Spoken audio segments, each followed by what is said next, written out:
As কুকিংয়ে তোমাদের সবাইকে স্বাগত। আজ তোমাদেরকে বানিয়ে দেখাবো দারুণ স্বাদের এক ভর্তা। তার জন্য ভিডিওটা সম্পূর্ণ দেখার অনুরোধ রইল। দেখতে যেমন লোভনীয়, খেতেও দারুণ মজা। আমি কাঁঠালদানা নিলাম 250 গ্রাম। এটা লবণ দিয়ে প্রেসার কুকারে সিদ্ধ করতে দিলাম।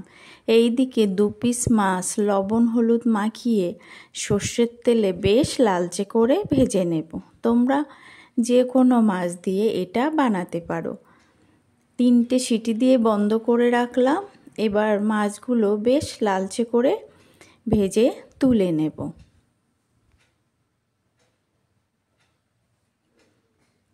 তুলে নিয়ে সেই তেলে যে যেমন ঝাল খাবে সেই বুঝে কটা শুকনো লঙ্কা ফাটিয়ে দেবে। এই ফাটিয়ে দিলে কি হয়, এই লঙ্কার ভিতরে যে দানাগুলো থাকে ওটা বেশ খেতে বাদাম বাদাম মতো লাগে। আমার তো হেভি লাগে। এইভাবে বেশ লালচে করে লঙ্কাগুলো ভেজে নেব। ভেজে তুলে নেব কিছু তেল সহ।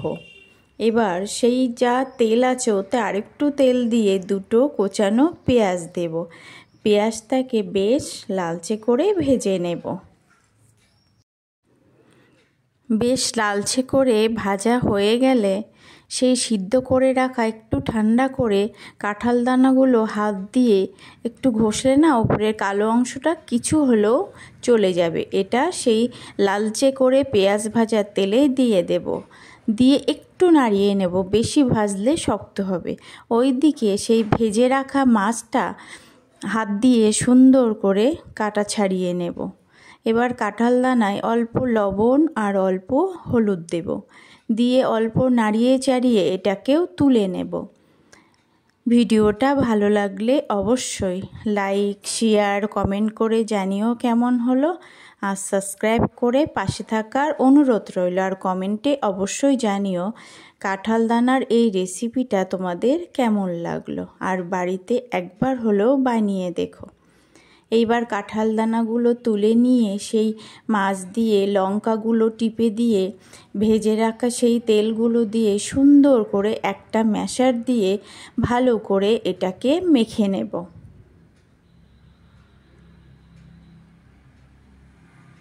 মেখে নিয়ে একটু হাত দিয়ে মেখে নেব লঙ্কাগুলো ফাটিয়ে।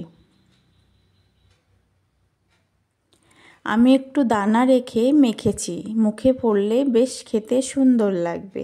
অল্প সামান্য দানা রেখে এইভাবে দিয়ে ওপর থেকে সেই ভেজে রাখা তেল ছড়িয়ে দিলেই রেডি কাঁঠাল দানার ভর্তা। এইভাবে তোমরা একবার হলেও বানিয়ে দেখো। এইভাবে বানালে পরিবারের 2 পিস মাছে সবার হয়ে যাবে।